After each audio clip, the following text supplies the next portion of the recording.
Welcome to the latest Ticker TV interview. I'm Donald Leggatt and I'm joined today by Lyon, Executive Chairman at Sound Energy, the AIM-listed Morocco-focused gas developer and explorer. Sound Energy's strategy is to help the Kingdom of Morocco develop gas and oil production to displace coal, which remains Morocco's main energy source. Tendrara is the biggest gas discovery in Morocco, and the project comes in two phases. The LNG plant, operated by ManaEnergy, is almost built, with the first gas expected in Q4 2025. The second phase, also operated by ManaEnergy or ManaGem Group, is building a gas pipeline, which in turn delivers into the regional GME gas pipeline, and a final investment decision is expected there by the end of the year. Welcome, Graham. It's been a while. How are you? It's good to see you again, Donald, after all these years, and you don't look a day older. And nor do you, Graham. Life is a wonderful thing, isn't it? So has Sound Energy been keeping you busy? Just a little bit. I work most of the Easter break with my board in Morocco, meeting various investors and shareholders, stakeholders. So yeah, they definitely kept us busy. Okay, busy is good though, and very productive, I have to say. It's interesting to come back into the Sound story and to pick up and see how much progress you've actually made. You've done very well, Graham. Well, that's very kind of you. I mean, if you think about it, where we were 5 years ago, we were an exploration company that had drilled a couple of dry holes, and we were struggling. Let's face it, teetering on survival. Since then, we've turned the company around. We're now, as you quite rightly say, 6 months away from our first revenue. We have a micro LNG plant. We have a great partner in ManaEnergy, a very respectable operating company, a Moroccan-focused company, a Moroccan-based company, but active in Africa. They're carrying us through the development of the pipeline project, and they're also carrying us through two exploration wells. So yeah, it's been a good 5 years, but we've got there. Okay, now it might be a useful place to start with the full year results, which for 2024, which came out quite recently. And those reflect the cash payments received from the farm out to ManaGem. Could you put those results in context for us, please, Graham? It's probably a good place to start, I think. Well, yes, you're right. The year-end results came out a couple of weeks ago, and what the closure of the deal with ManaGem meant was we brought money into the company. First time I've ever seen more than $10 million in the bank account inside Sound. We have a good operator that has actually enhanced the micro LNG project and made it even more likely that we'll produce gas by Q4 this year. And we are funded for the main development. This is the key crux to the value in the company, the pipeline project, where we do, as you quite rightly say, produce our gas into the GME pipeline and transport it into a power station under 10-year take-or-pay gas contracts. So I think we're playing our part on transitioning Morocco. It's a growing economy, growing need for energy, 4-5% GDP growth per annum. If only Europe could have the same benefit, right? And what it needs is energy. So domestic gas in Morocco at a very fair price is a good thing. So transitionally for Sound, we're a different beast than we were 5 years ago. Yes, and gas remains an ideal transition energy for Morocco, doesn't it? If they're going from a base of coal, then gas must seem fantastic to them.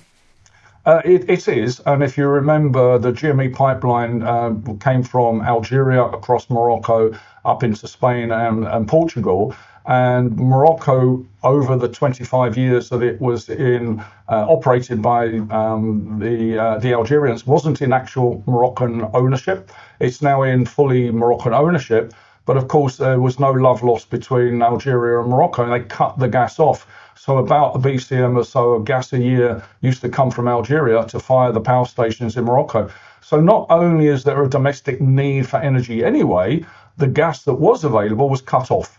So to have our gas, and we're partnering up with, as I say, ManaGem and AIM, the state oil and gas entity.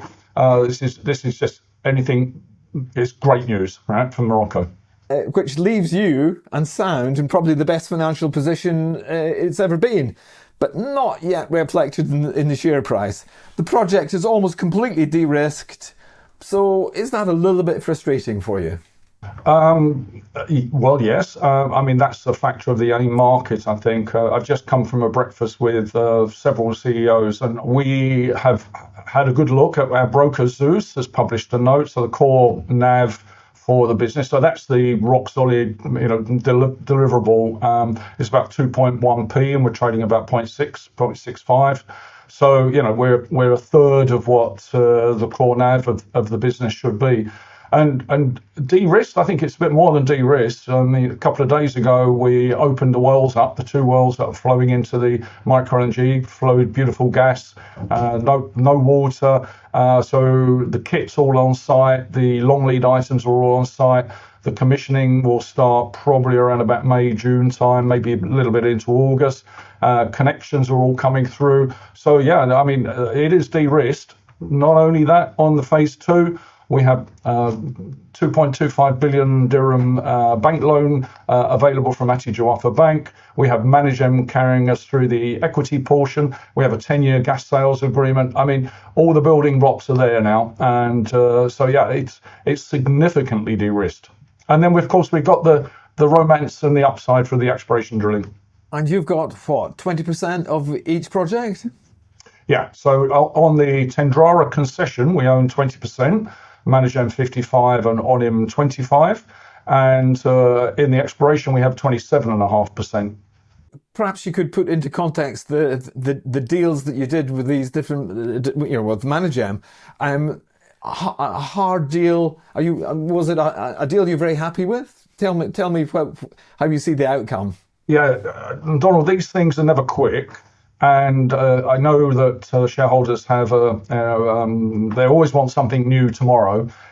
We announced that we were running a process to bring a partner in. We ran that process. We got several offers, and to be fair, ManaEnergy wasn't in that original group of offers that came through. We selected one or two companies. So I always have a plan A, a plan B, and a plan C, and sometimes a plan D. Plan A at the time was to complete the transaction with a Middle Eastern entity that were very keen. We had them in Morocco, they met ministries, etc.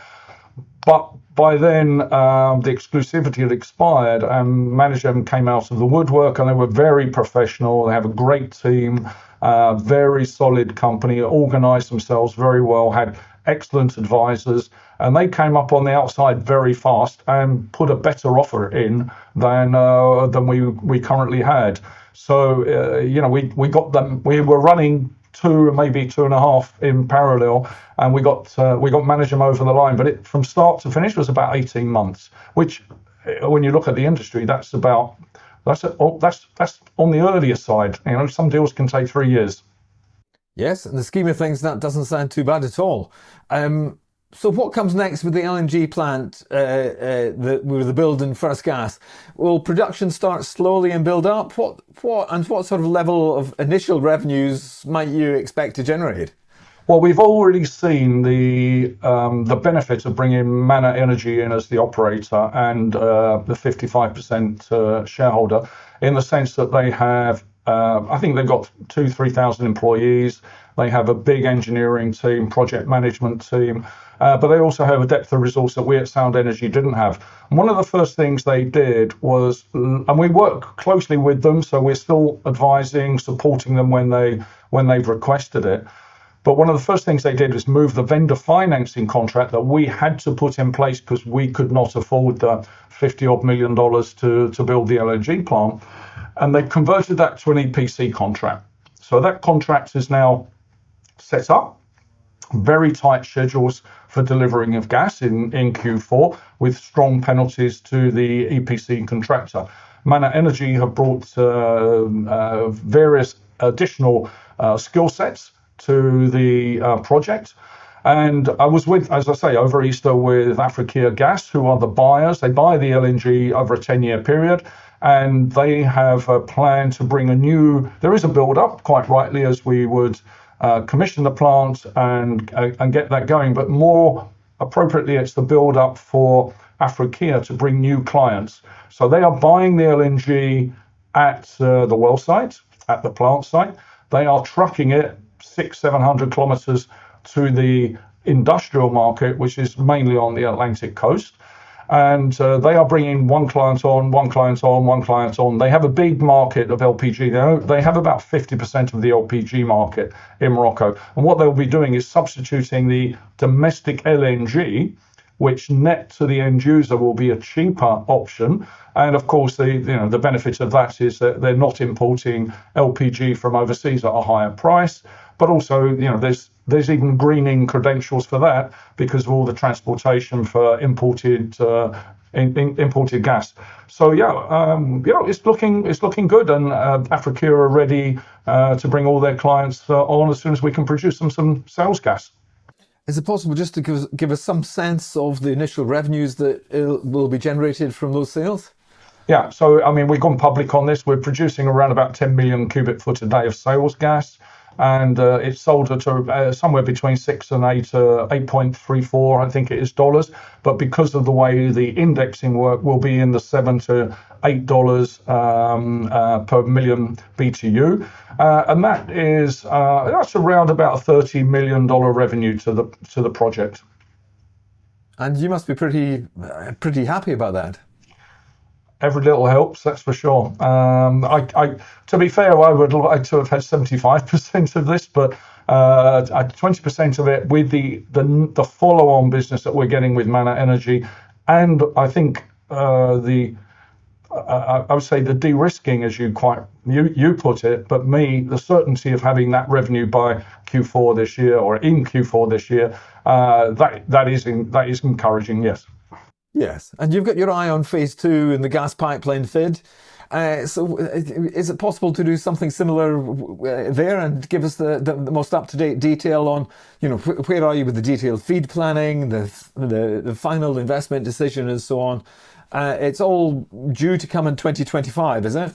So there's different stages. So we have one gas field, which has a resource base of about 377 BCF. How did we develop that? Well, we're onshore, so we can bite-size develop it. At the time when we were putting this together, 2021, 2022, the Algerians were still pumping gas into the power stations. And so we, to some extent, were being used as a stalking horse to negotiate gas sales from Algeria versus domestic gas from Saum. So we set up that secondary market, or the second market, of industrial consumers. So the LNG satisfies the industrial consumers. Algeria cut the gas off. Guess what? It was a lot easier to negotiate with ONEE then about delivering gas at a sensible gas price. So we've struck a very sensible deal with ONEE. It's a 120-kilometer pipeline. The engineering for this was all done in 2018. We've had a couple of refreshes, but what we need to do now is refresh with the current environment. And I know everybody says we live in unprecedented times. It's much better we do a cost estimate today for the design than we did it in 2023 when we're in the middle of the Ukraine-Russian war and gas prices are high and steel prices are high, etc. So the FEED study is being refreshed. But in parallel to that, we have in place the debt financing. Right? Attijariya Bank have given us a binding contract for around about $225 million. The equity portion is being provided by ManaGem. That's under the agreement that we have with ManaGem. So what we need to do now is tick off the boxes, complete the FEED, tweak probably the processing. We won't change the pipeline, but we'll tweak the processing to right size it, get current steel prices, select an EPC contractor, and you can imagine all of this is being done in the background right now, choosing the right type of people, manage them, have their procurement processes, so that's all going ahead. The idea to take final investment decision at the end of this year. And it's worth saying that you've got at Sound, you have a small but very high quality team behind you. I do. I'm very lucky. We have a team of experienced people. We will actually be increasing the team in the near future due to the fact that now from a solid base where we are today with a future revenue projection, we can actually step up to look at growth opportunities in sound. So we've had a good team, and I would credit Mohammed Sagiri, our COO, who left to join ManaEnergy to ensure a very smooth transition of the Tendrara project. So he's essentially doing the same job, but being paid by ManaEnergy now. So we have to credit his 8-9 years in sound helping getting this over the line as well. So it's not just a one-man outfit that does this. It's a whole team of people who have contributed, from our HSSE guys to our geoscientists who've been actually handling most of the well operations, etc. Our CFO been putting all these deals together and the financing together. So yeah, it's not a one-man band, that's for sure. It does take us very nicely to the two exploration wells, which you were carried for as part of the management deal. Put those two carried wells in context for us, please. Tell us about them. So we actually have a 3-well exploration program we want to do, but 2 of which ManaEnergy agreed to fund. You win some, you lose some. I wanted them to carry us for 3, but we got 2. The first one that I will talk about is the Anawal license. So that's to the west of Tendrara, and that has a prospect there called M5. It's a wildcat exploration. It tests a structure, and don't forget this has all been identified through a massive seismic program we did in the past before my time. That could be a TCF of potential. So that's a massive game changer. That's 3 times bigger than the development that we're doing at the moment, if it comes true. But of course, it's an exploration well, so it's risky. That may be 15-20% chance of success. So that's what I would call a real game-changing wildcat exploration well. The other 2 wells are on the Grand Tendrara license to the east of the concession. And one of them is called SBK1, and that's around about 140 BCF of 2C resource. That is about the same size as what we're developing at the moment with the ManaEnergy and the pipeline project. So if that comes in, that's in its own right is a doubling of the business that we have today. And the SBK1 is actually a structure that we need to prove up and flow for a longer period of time. But it has been tested before, and it tested 4 million cubic foot a day on a vertical well, no horizontal and no fracking. So 4 million a day today is an economic well if we have a production plant there and a pipeline. If we drill it horizontally or we frack it, and we get 12 million a day, 10 to 12 million a day, which is the order of magnitude, 2-3 times the increase in potential, then this is a very, very nice development. And could it be another LNG plant? Africa want to buy more LNG. Could it be a tie into the pipeline? Absolutely. It could potentially tie into the pipeline. Could it potentially tie into Tendrara it's a little bit further than the T4 well. That's about 4 or 5 kilometers away. So that logically will definitely, whatever the development is, will go into the same location.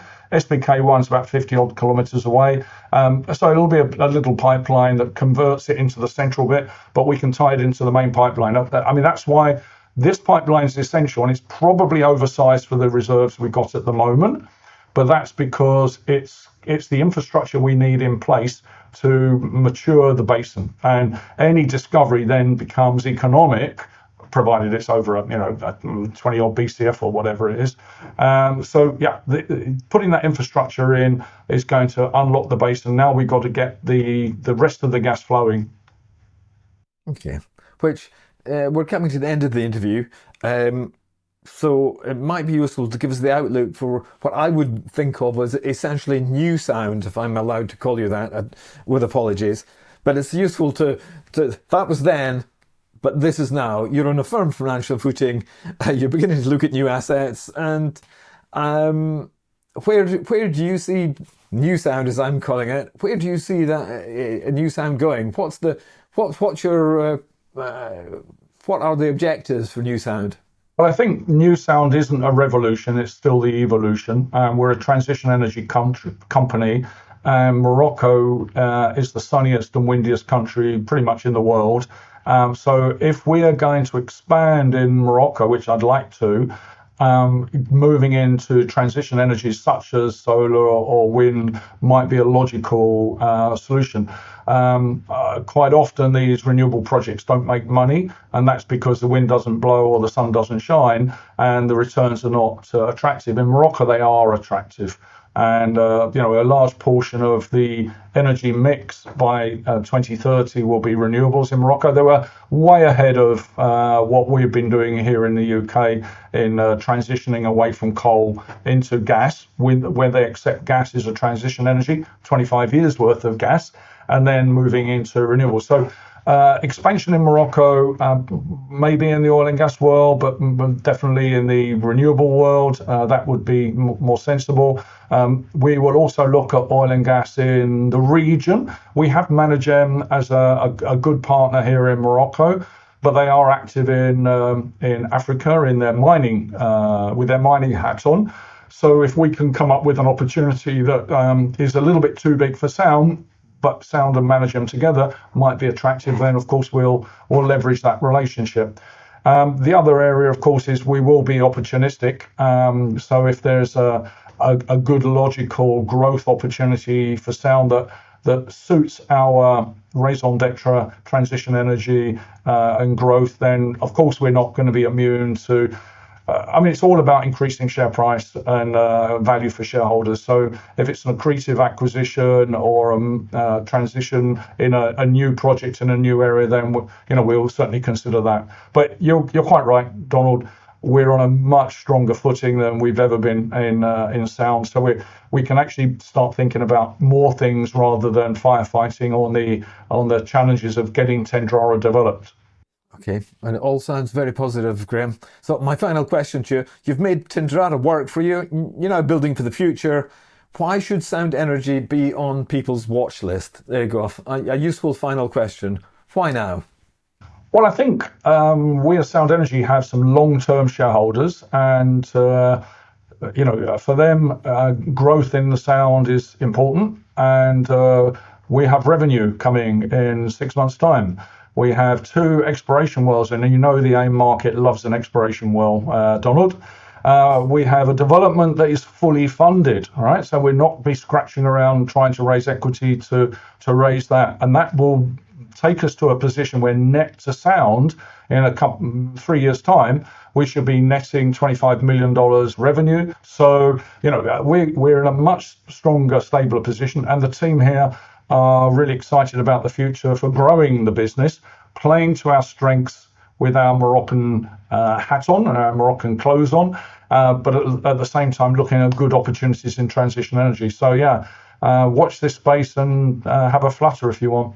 Okay, much to look forward to, Graham. Thank you very much indeed for joining us.